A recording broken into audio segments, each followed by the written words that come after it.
Bonjour Bruno Frenzel, Bonjour Jean-Guillaume, boa nous vous, tarde. Voilà. nous vous rencontrons aujourd'hui afin que vous nous présentiez votre démarche. Vous êtes candidat à l'élection, aux élections des conseillers des Français de l'étranger.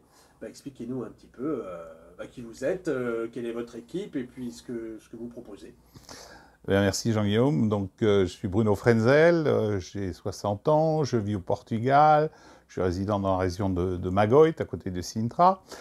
Et j'ai donc décidé de conduire la liste Français J'ai choisi le Portugal aux élections des conseillers des Français de l'étranger.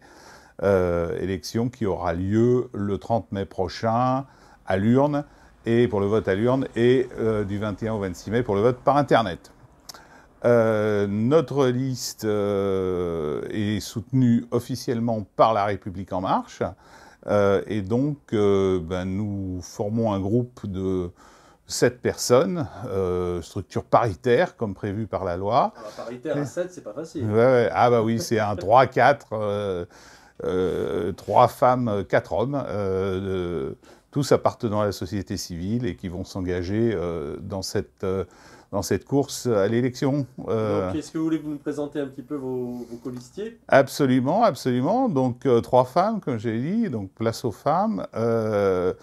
Numéro 2 de la liste, Sylvie Gonçalves, très engagée sur Porto, dans plusieurs associations, particulièrement, je dirais, au fait des questions concernant la protection des aînés et l'aide qu'elle peut leur apporter, mais également très engagée auprès des actifs, parce que ancienne collaboratrice de call center, elle a beaucoup concentré d'attention sur cette population d'actifs que l'on connaît mal, jeunes et moins jeunes d'ailleurs, et qui vivent des conditions quelquefois de vie difficiles compte tenu des niveaux de salaire, et leur intégration nécessite qu'on les aide. Donc Sylvie, très engagée sur cette cause. Josiane Dupuis, qui animait La République En Marche les 3 dernières années ici au Portugal, basée à Leiria, très engagée dans la cause de l'apprentissage et qui donne un grand soutien aux Erasmus d'apprentissage en recherchant des logements, des lieux de stage et en les aidant. Et au-delà de ça, bien sûr aussi auprès de sa communauté sur Leiria et sur le centre-ouest. Et Alicia Gillet, basée à Setúbal, et qui couvre l'Alentejo, et qui est un peu notre responsable de communication au sein de notre équipe, et qui est également une ancienne de call center et qui connaît bien ces problèmes-là et qui s'occupe des actifs et des jeunes entrepreneurs. Alors côté homme, Victor Nunes est quelqu'un de très connu en Algarve, responsable d'association dans la région de Tavira, fait énormément pour les gens qui sont à la retraite sur place, mais aussi les gens qui viennent s'installer, ex-entrepreneur. Il a une bonne et solide pratique de l'entrepreneuriat, il peut aider les gens au plus proche. Je parlerai également de Yann Sayar, que beaucoup de gens connaissent au Portugal, puisqu'il est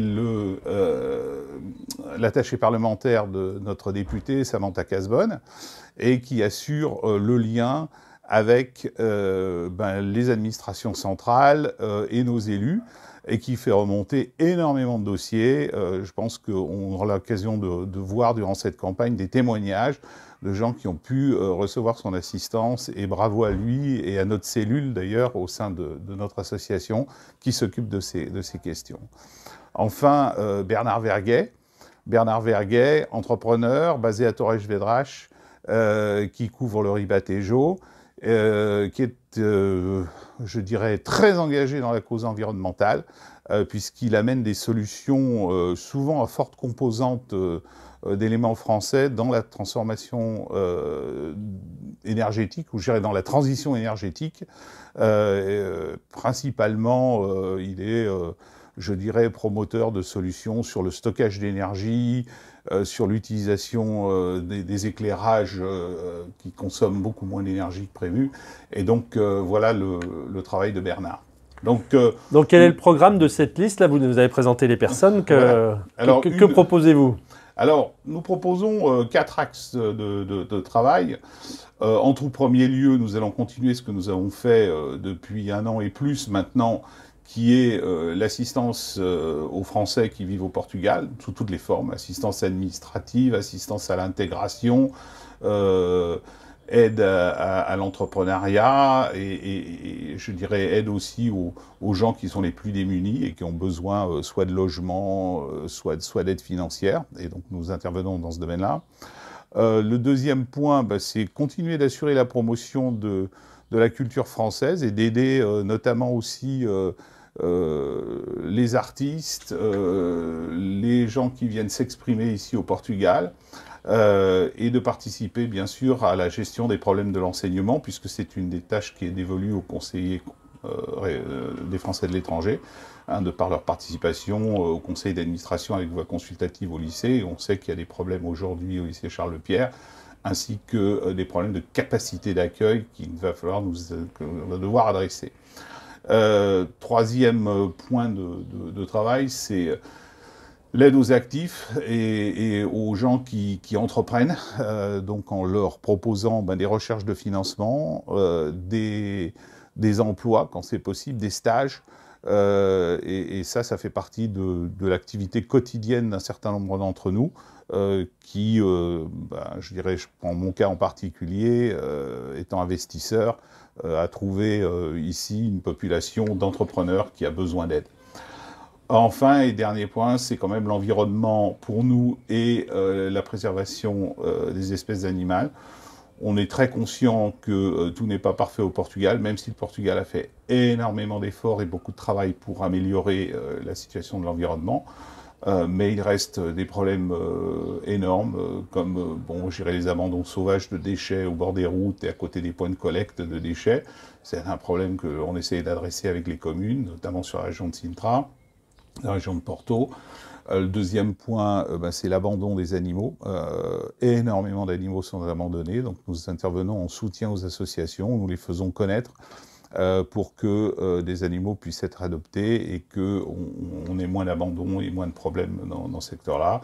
Et enfin, il y a du travail, je dirais, un peu plus de mobilisation autour de la manière dont sont élevés et abattus les animaux, dont la pêche se fait et autres soucis dans ce domaine-là.